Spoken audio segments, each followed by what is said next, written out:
Agora está na hora de a gente conhecer os nossos convidados. Um convidado que já esteve conosco essa semana, estamos falando sobre doenças do homem, e hoje a gente fecha esse ciclo aí nesse tema, é o pastor Newton Rodrigues, que é pastor do Ministério Homens da Promessa. Pastor Newton, seja bem-vindo, viu? Obrigado, é um prazer estar aqui de novo com vocês. Igualmente, é um prazer recebê-lo aqui também novamente. Bom, também conosco um pastor que veio lá de Brasília, veio estar conosco nesses dias aqui, com os nossos irmãos ali no Clínica da Alma, o pastor Josiel dos Santos. Seja bem-vindo, pastor. Para mim é um prazer estar aqui, uma honra estar aqui participando desse programa. Queremos ouvir um pouco também da sua história, viu? Ok. E temos também um homem de Deus, né, que está estrategicamente colocado numa área da sociedade e que tem um testemunho também muito interessante. E os homens certamente vão se identificar bastante com esse testemunho também. Eu estou falando do querido irmão, juiz de direito, Serlon Silva Santos, que também trouxe a família para estar aqui nesses dias em Belo Horizonte. Doutor, eu te chamo de doutor, de irmão, de Serlon. Fique à vontade, por favor, me chame de irmão. Amém. Nós somos todos irmãos em Cristo. Serlon, seja bem-vindo, viu? Obrigado, obrigado. Graça e paz. Deus abençoe esse programa aqui. Tem sido uma bênção, nós temos acompanhado e temos visto o mover de Deus através de vocês. Amém. E os meus companheiros de todos os dias aqui, sempre jogando conosco em posições estratégicas também, né, no reino de Deus, pastor Rogério Goulart. Amém, bom dia. Mais uma vez, sempre uma alegria, né? Muito Estarmos bem. juntos aqui. E o nosso querido pastor Ademar Guerra. Bom dia, pastor. Amém. Deus abençoe. Amém. Muito bem. Ele aqui é o da zaga, sempre defendendo, cabeceando. Bom, você então de casa, já deu para perceber que Deus vai falar muito através desses homens de Deus, fechando essa semana de um tema em que abordamos bastante o aspecto das doenças do homem em diferentes áreas, ênfases da vida do homem, principalmente, né? Você que é homem e as mulheres também são muito bem-vindos a participarem, né, desse tema de hoje para a gente fechar com chave de ouro. Bom, a gente quer começar conhecendo um pouquinho da história, né? O pastor Nilson esteve conosco essa semana, contou um pouco também do seu ministério ali, mas conhecer um pouquinho da história dos nossos dois convidados que vêm pela primeira vez, o pastor Josiel e também o irmão Serlon, o juiz de direito, que trabalha em vara criminal, não é isso? Isso, vara criminal e infância e juventude, lá de Patrocínio. Nessa área que o senhor trabalha ali, certamente o senhor vê bastante as doenças do homem, não é, Serlon? Com certeza. Nós temos no nosso dia a dia ali lidado com pessoas que chegam às nossas salas de audiência com muitas dificuldades, pessoas assoladas pelas situações vividas na criminalidade, por desajustes familiares, por problemas tantas vezes enfrentados com as circunstâncias da vida, do cotidiano. Né? E nós temos visto, sim, muitos homens maltratados pelas circunstâncias da vida e pelas condições em que vivem ali na localidade. Imagino também que o senhor, pastor Josiel, também encontrou muitos homens feridos, machucados. No seu caso especificamente, o senhor já é cristão há muitos anos. Como é que foi também o processo? Você enquanto homem, né? Como é que foi essa transição de um homem que certamente tinha algumas situações na vida que precisavam do socorro do Senhor, mas para um homem agora que serve outros homens? Para mim é uma honra, sempre falo que servir a Deus é uma honra. E a cada dia a gente vai crescendo de grau em grau, porque eu quero falar um pouco do testemunho da Clínica da Alma em Brasília. No ano 2009, a Clínica da Alma foi fazer um seminário em Brasília e eu tive a felicidade de participar desse seminário. E quando essa Clínica da Alma preparou todo o seminário, minha esposa já tinha feito, a pastora Lourdinha, e quando eu me deparei com algumas situações que eu não conseguia resolver, algumas situações na minha vida. E na Clínica da Alma eu encontrei respostas para muita coisa dentro da Palavra de Deus. E ali foi um start na minha vida. E essa Clínica da Alma é algo muito... Eu quero falar um pouco da Clínica da Alma porque foi algo muito profundo e tem sido até hoje.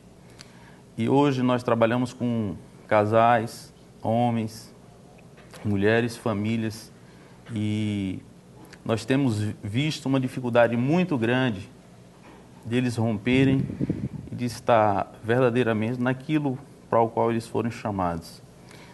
E vim aqui a Belo Horizonte novamente para procurar uma orientação da Clínica da Alma no que diz respeito a essas situações.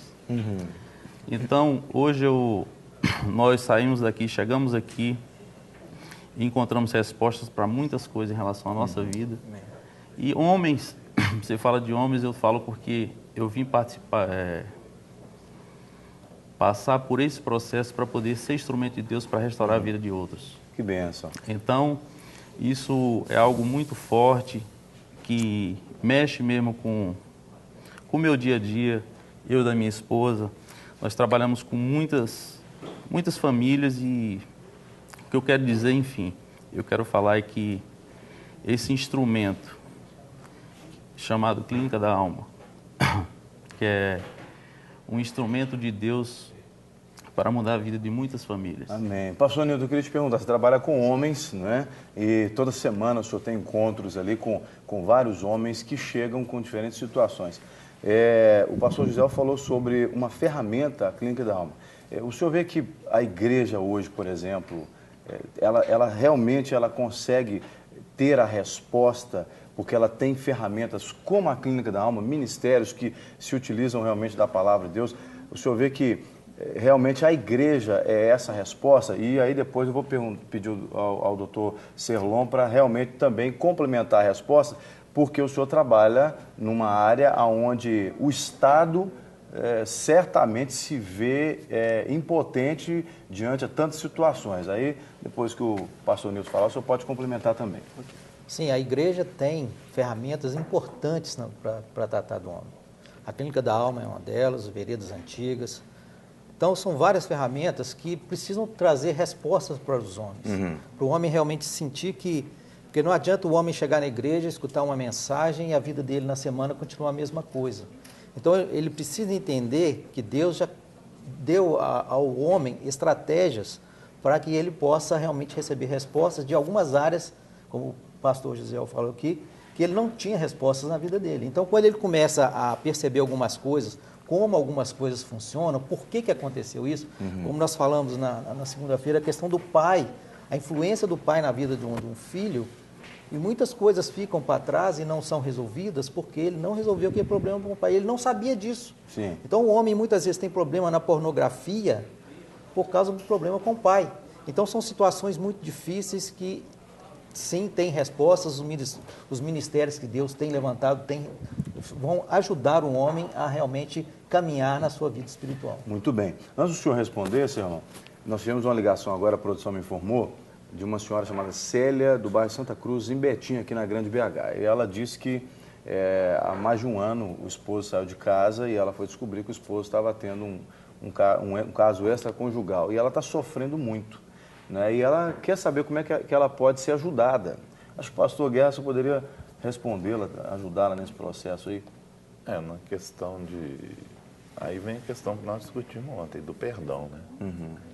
Vai ter que abrir o coração aí para liberar o perdão. Agora, nós temos que ver como que está a situação dela, como se procedeu isso, por que ele saiu, o que aconteceu. Então, a gente precisa de informações para poder dar uma resposta mais precisa. Segundo a produção, ela está sofrendo com muita angústia. Então, Sim. o primeiro passo é ajudá-la a sair dessa angústia. Aí ela precisa de procurar ajuda, né? Nesse caso, é preciso procurar ajuda. Ela pode, né, nos procurar lá na clínica para a gente orientá-la. Coloca o telefone da clínica, por favor, produção, para que ela já anote enquanto o pastor Guerra fala. Porque ela está passando por um período no fundo, ela está sentindo a perda. A questão é uma perda, e essa perda é angustiante. Porque muitas vezes a pessoa não espera, no relacionamento, ninguém espera que seja traído. Isso aí, ninguém espera isso. Então, é um baque para a pessoa, e isso aí dá um estresse, nós chamamos de estresse instantâneo, que vai dar na pessoa, que vai angustiar a pessoa. Então, precisa de ser tratada, precisa de alguém que acompanhe, né? Então, ou ela procure uma igreja mais próxima da casa dela, um pastor que possa ajudá-la, ou a própria igreja, ou nos procure lá na Clínica da Alma, que nós vamos orientá-la. Ou liga para a gente, entendeu? Informa, nós vamos atender o telefonema, liga lá para secretárias, elas anotam o telefone dela e depois nós retornamos para ela. Muito bem. Então, Célia, você pode entrar em contato nesses telefones que estão aqui na tela, 3429-9515 e o 9514, né? E você pode buscar essa ajuda sim, porque num momento como esse, precisa de alguém para ajudar a carregar esse fardo, né? Vai precisar. Mas a gente queria ouvir, então, o doutor Servão falando sobre essas questões. O senhor está dentro de uma estrutura do Estado, né, da Justiça, onde o governo, através das leis, ele tenta regular as relações interpessoais do ser humano e o senhor pega ali casos certamente muito absurdos e que eu imagino que pelos veículos legais da Justiça, o senhor vê que não é muito suficiente para resolver, porque muitas vezes as questões são internas, como a gente já foi colocado aqui, tanto pelo pastor José quanto pelo pastor Newton, né? Como é que o senhor se vê ali dentro desse caldeirão? Olha, o que eu percebo é que, embora eu trabalhe lá com um público bastante específico, uma área muito delimitada, as agruras do homem, as angústias do homem, elas são vivenciadas em todos os setores, né? Basta sermos homem, basta sermos seres humanos para que nós vivenciemos isso, porque estamos no mundo, não é mesmo? E temos aqui muitas tribulações e provações. E o que eu tenho a dizer é que, independente da área, quando nós tentamos fazer as coisas, resolver todas as coisas com a nossa força, é que nós mais sofremos. Mas quando nós resolvemos abrir mão da nossa força e buscar em Deus a força que só Ele pode nos dar para vencermos as batalhas, para vencermos as dificuldades, para alcançarmos sabedoria, aí sim nós encontramos paz, encontramos solução, e isso em qualquer área em que nós estivermos atuando. Mas parece que tem áreas que elas nos escandalizam mais com as mazelas do ser humano, porque tem áreas que o ser humano não manifesta tanto as suas mazelas, e áreas como a que o senhor trabalha, outras áreas da sociedade também, claro, mas parece que ali o ser humano ele desce o nível mais baixo do pecado, da miséria realmente da raça humana. Não seria uma forma de você realmente assim ver que precisa muito de Deus? Porque aí eu pergunto, o senhor não é cristão desde que começou a sua carreira como juiz, não, né? Não. É justamente por isso que eu fiz essa abordagem, porque anteriormente eu sofria muito, eu me angustiava muito no exercício da função, que é de muita responsabilidade, exige muito realmente de nós, e eu sofria por enfermidades decorrentes, né, dessas angústias, desse peso, dos fardos que eu tentava carregar com a minha força. E quando eu encontrei Jesus, foi no momento em que eu me vi obrigado a me desfazer, a lançar sobre ele esses fardos. Eu reconheci que eu não realmente tinha mais forças, foi quando eu tive um câncer, né? E ao lidar com essa situação, eu me prostrei diante do Senhor e disse, olha, Senhor, eu não sei lidar com essa situação, eu reconheço que eu não tenho forças, eu reconheço que eu não posso prosseguir só com a minha força, eu preciso do Senhor. Quer dizer que o senhor assimilava para si todo o peso que o senhor sofria ali no trabalho. Eu ia julgar o caso de alguém, o senhor acabava carregando aquilo dentro de si. Eu absorvia tudo e achava que eu é que resolveria com a minha força, eu é que daria uma solução, eu que conseguiria com a minha força resolver todas as questões que me eram postas e que eu deveria fazê-lo a tempo e modo. Isso me trouxe muito sofrimento, né? E eu percebo que, e aí é por isso que eu disse que independe da área, que enquanto nós tentamos fazer com a nossa força, enquanto não buscamos a Deus para que Ele nos ajude, nos direcione e tire dos nossos ombros esse peso, nós não conseguimos essa paz, essa libertação. E foi então que eu, buscando a Deus, né, me vi com o orgulho quebrado, porque esse é o grande problema do homem, né? Nós carregamos nos nossos ombros a responsabilidade de pai, de esposo, de provedor da casa, e tantas vezes nós pensamos que nós é que temos que carregar esse fardo sobre nós, quando, na verdade, nós temos que lançar esse fardo sobre Jesus, né? Porque Ele vai nos ajudar a carregar.